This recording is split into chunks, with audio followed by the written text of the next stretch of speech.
synergy, trust, unity, success. Each of those 4 powerful characteristics will grow. Those powerful things that we want more of will all grow with one other characteristic: inclusion.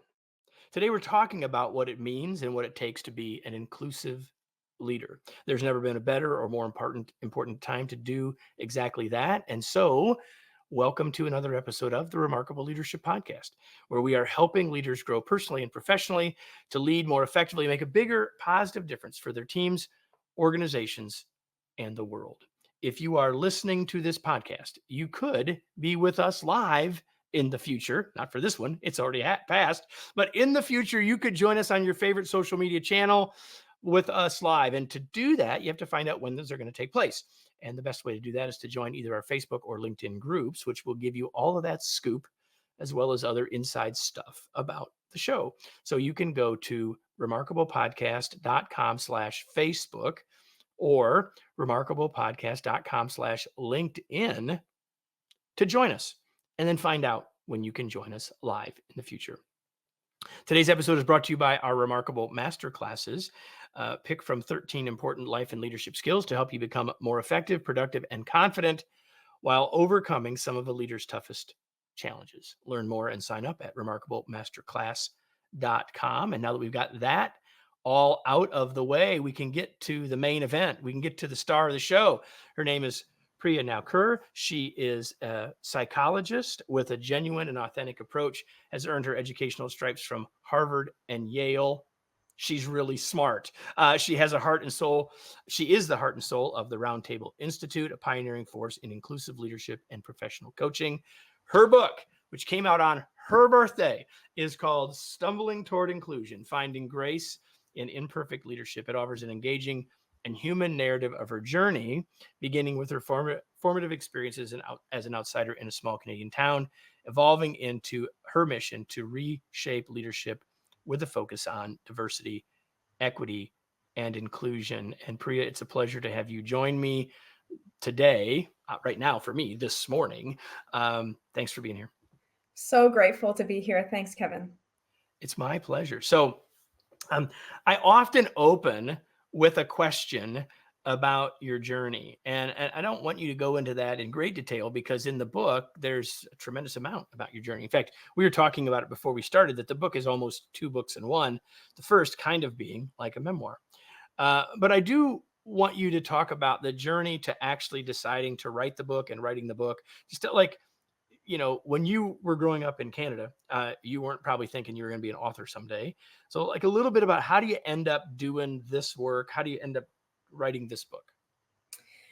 Thanks for that question. I get that question a lot. And there's really 2 reasons. One, I wrote it for me. There was a lot I had in my brain, and I was like, can I do this? So let's see if I can actually write the book and just for myself, have a book on my bookshelf and feel at this point in my career that was kind of a cool thing to do. Okay. It's a lot of work for just the self gratification, though. I can tell you that.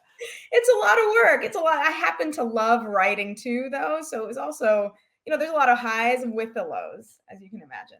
But the second reason was, back in 2015, I had a client.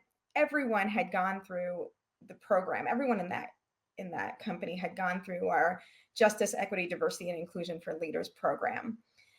And they said, the CFO came to me after one of the workshops, and he said, this is all great. We love it. It's already changing the way we work and talk with each other, but we need the companion book to go with this. Like, I want the reference guide where I can just go through it and say, like, how am I supposed to ask a question in this moment? How am I supposed to listen in this moment?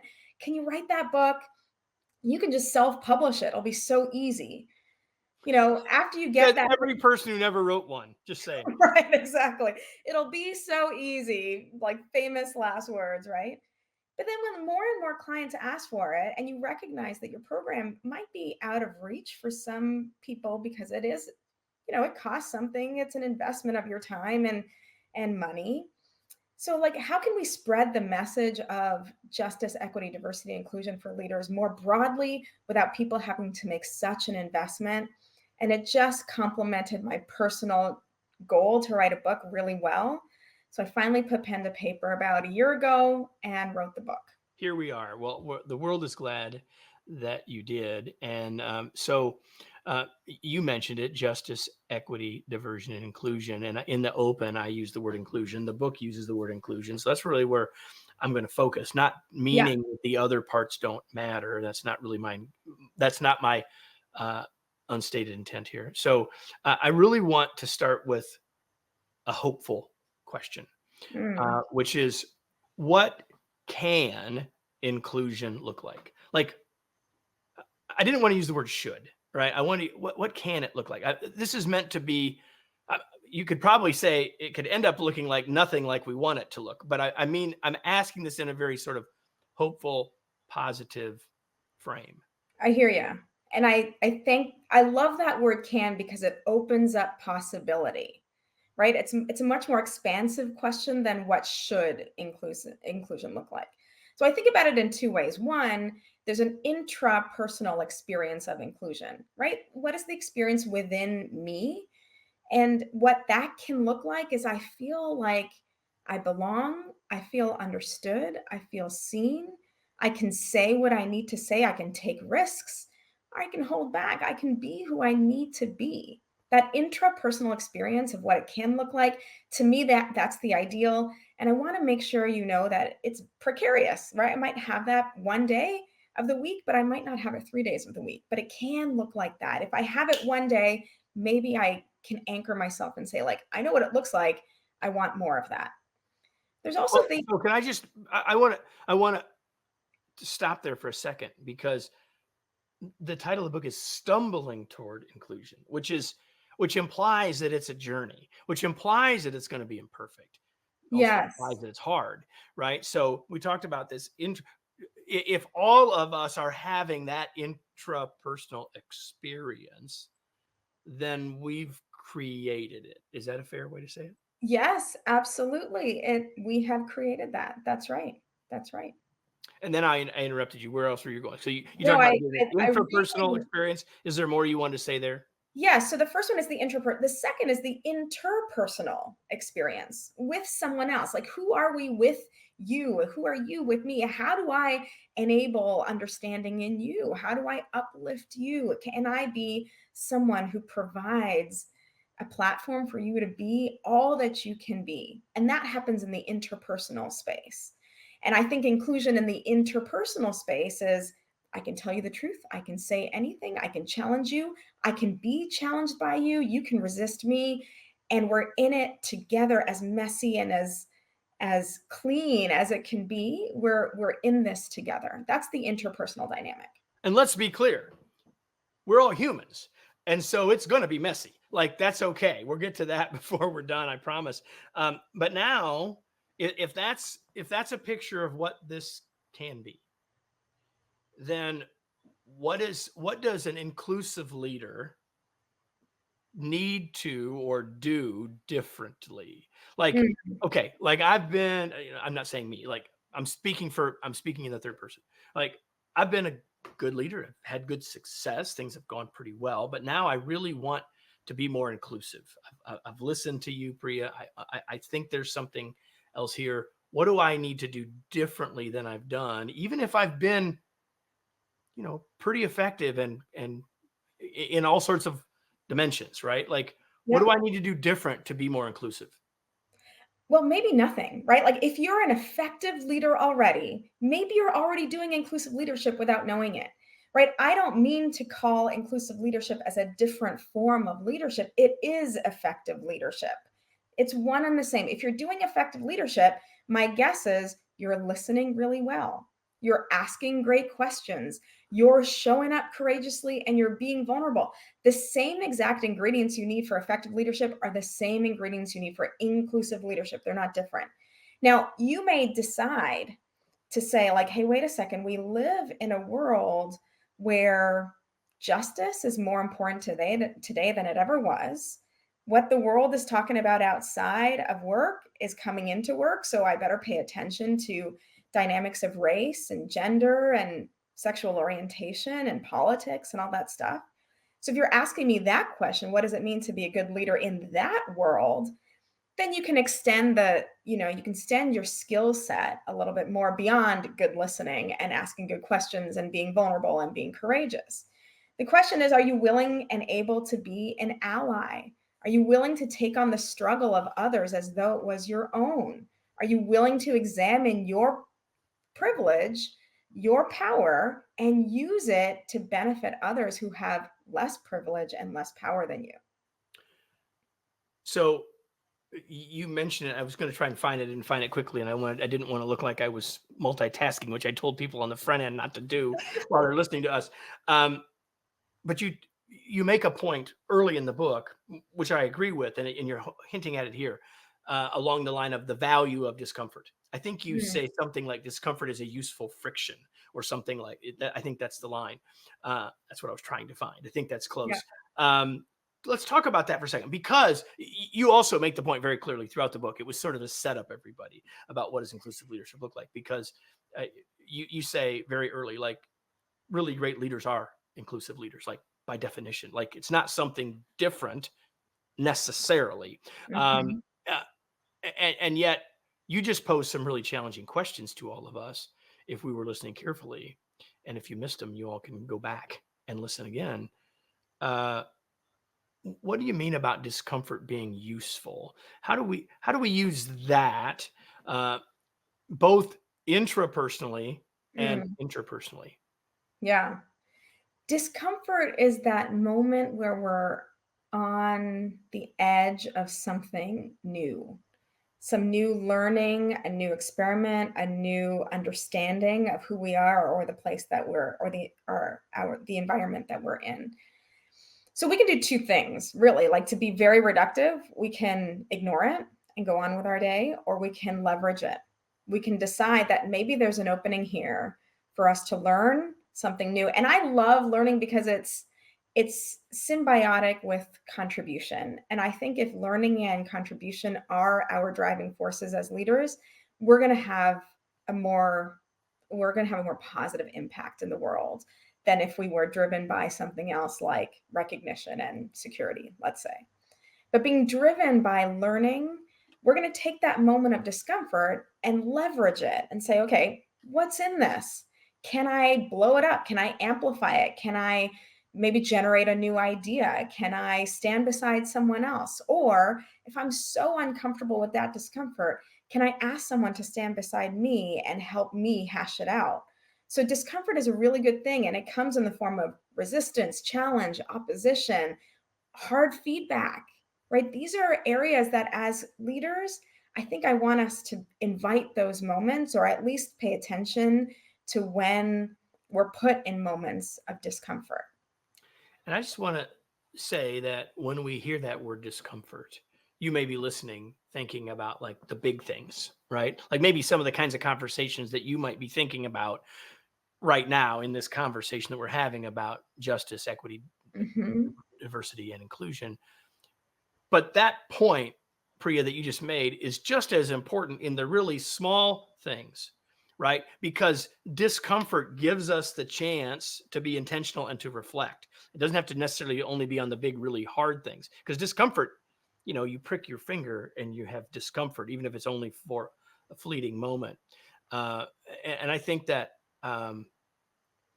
I think sometimes people like, well, I don't have any of those. Like, things are going pretty well. And yet we all have moments. We all have moments. And you use the word resistance and these other sorts of things. And I think it's worth us pondering that. You want to add to that? Like, I don't want to make this just be about the great big capital letter D discomfort things.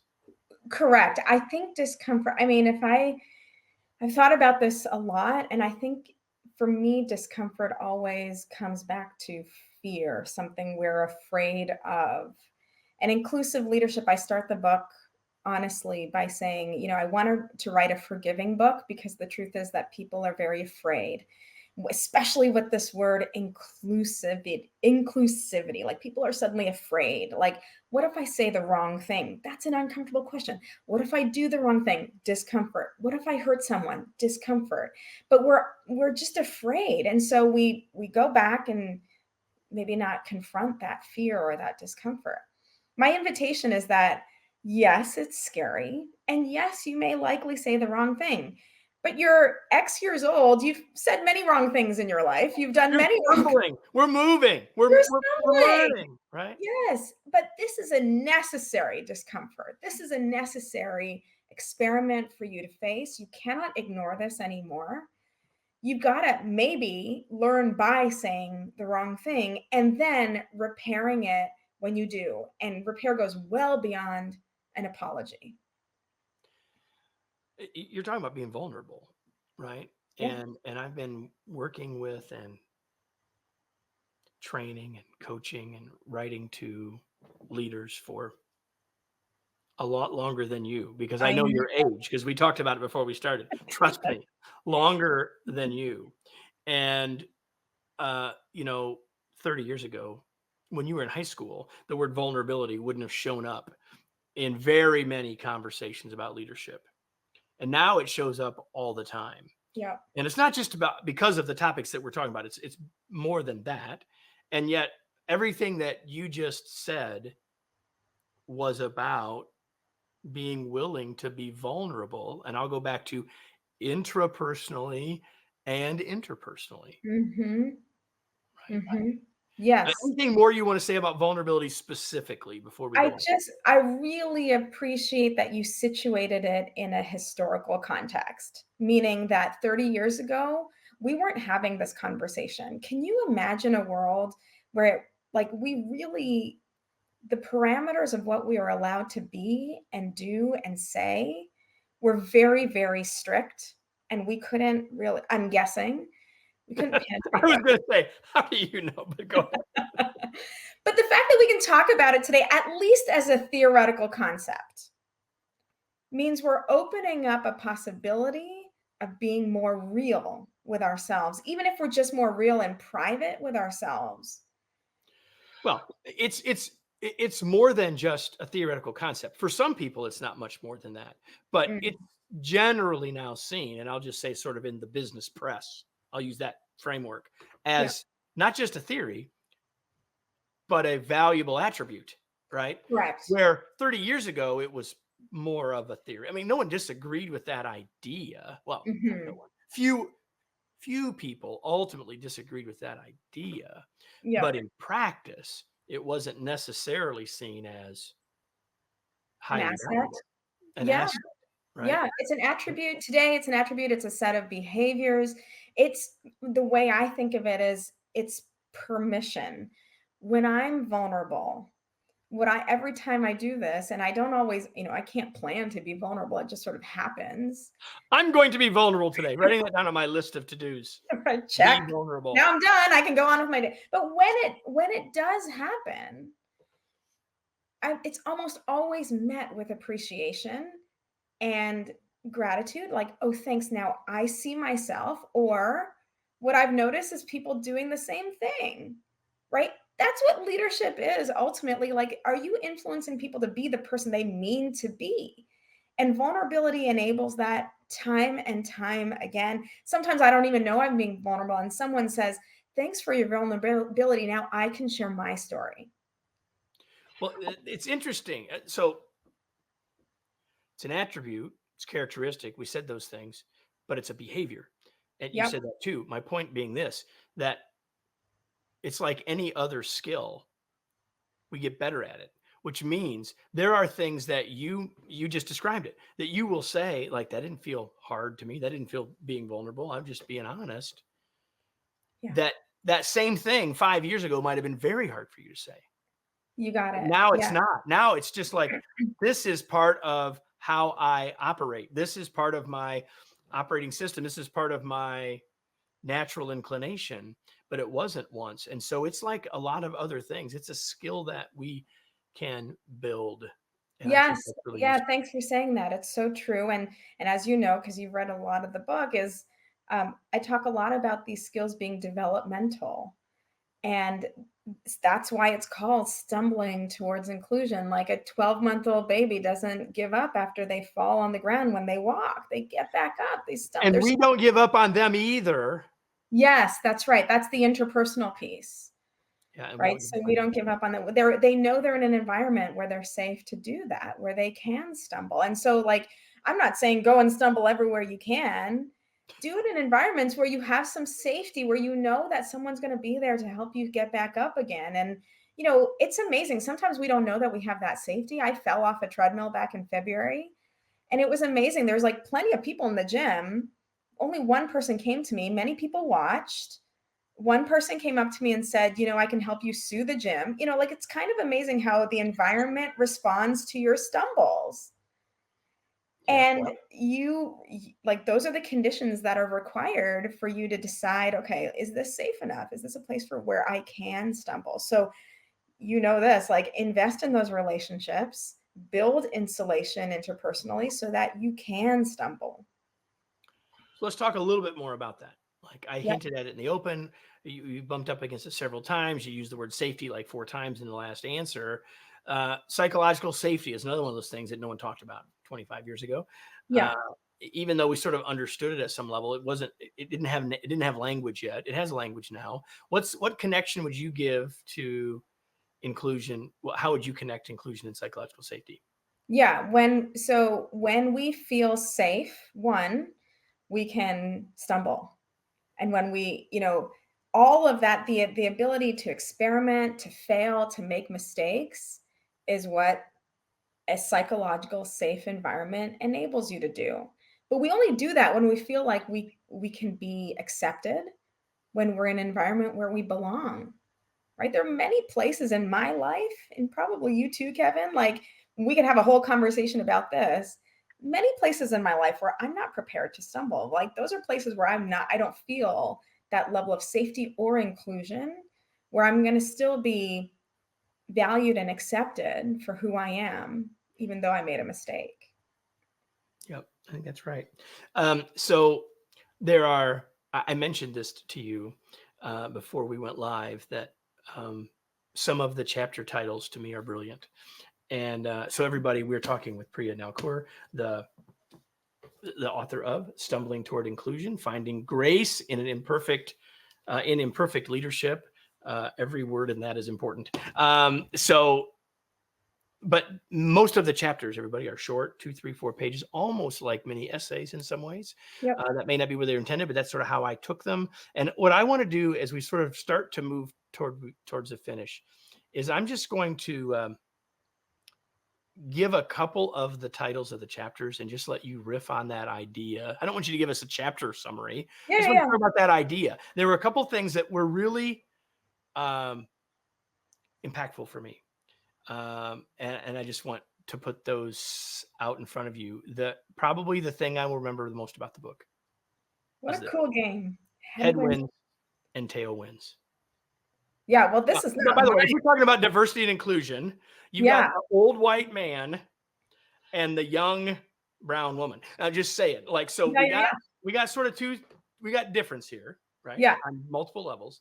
And this phrase, which if I remember right, isn't actually your phrase, but you No. leaned into it. Yeah. Talk to us about this, because for me, this was a really useful way to think about it. So good, right? I love this. I love this too. It's not my phrase. So I got this from Dolly Chugg's book, The Person You Mean to Be. Fantastic book. And the reason this language works so well is because it's not charged. It's very neutral language, and it's a metaphor that we all understand. For example, if I'm flying from Austin, Texas to Boston, and I happen to have a headwind that day, and the plane is like facing a headwind, I'm going to get there. Like, it's going to take longer to get there by no fault of the pilot or me or anyone else. We It's can just, still get there. we'll get It's gonna be there. harder. It's going to be more effort, more fuel, and more time. But if I have a tailwind, the wind at my back, and we've all experienced this, like walking up a hill or walking along a beach, we have a tailwind, we feel like we're freer. We have an advantage that was unearned, and we get to Boston maybe 1 hour earlier. Now I have all this free time. How lovely. And I didn't ask for it. I didn't make it happen. It just kind of got it. The conditions were right for me to get an advantage. And so, like that, some of our social identities represent headwinds and tailwinds. And those are defined by the systems, social systems we operate in by no fault of our own. And we can't redefine them either. But once we know them, we can work with them and we can leverage them. That's the key part. Recognizing that is half, not all, but Yeah. half of the battle. That's right. Another one of the chapter titles. By the way, she has no idea what I'm going to say. Lowering the waterline. Oh, Lowering yeah. the Isn't this waterline. so great? Lowering the water. Also, not my idea. So, this came from a course I took on deep democracy, co-resolve. But I use this and I have definitely expanded my understanding of lower the waterline. What it means is between you and I right now, Kevin, like we're having this nice conversation. I guess we're having fun, but I'm Well, certainly I having fun. am. I don't know if you are. I am. I am. Okay, so great. So what we just did was lower the waterline, right? Like we had an assumption, but we didn't name it. And like that, there's all kinds of assumptions between us, right? Like what got you interested in this book and what did you do this morning and how did you prepare and where are you really sitting and all that stuff that we're not talking about. And if we go lower and lower and lower, what we're going to do is we're going to come up against something that is going to be real uncomfortable for us to talk about. But that is the gem of our conversation because in that is some shared wisdom that we could generate by being in dialogue with each other and maybe debating it out with an understanding that nobody has a monopoly on the truth and our relationship with each other matters. And so I always want leaders to like seek to go below the waterline because that's where the richness of your humanity and your relationship really live. I could play this game with probably 5 more chapter titles, but we don't have time. I love this game. So what I want to ask a final question. There's obviously so much we could talk about. There's a number of loops that we opened that we could try to close. Yeah. But is there anything that you really wish I would have asked or that we would have talked about that we didn't? You asked all the big questions in the book, like this is about embracing failure and moving forward in the world of inclusive leadership. And so it's not just the book about facing your fear. It's really about asking yourself, why are you afraid? What will it look like when you stumble? And how can you get back up and repair when you do?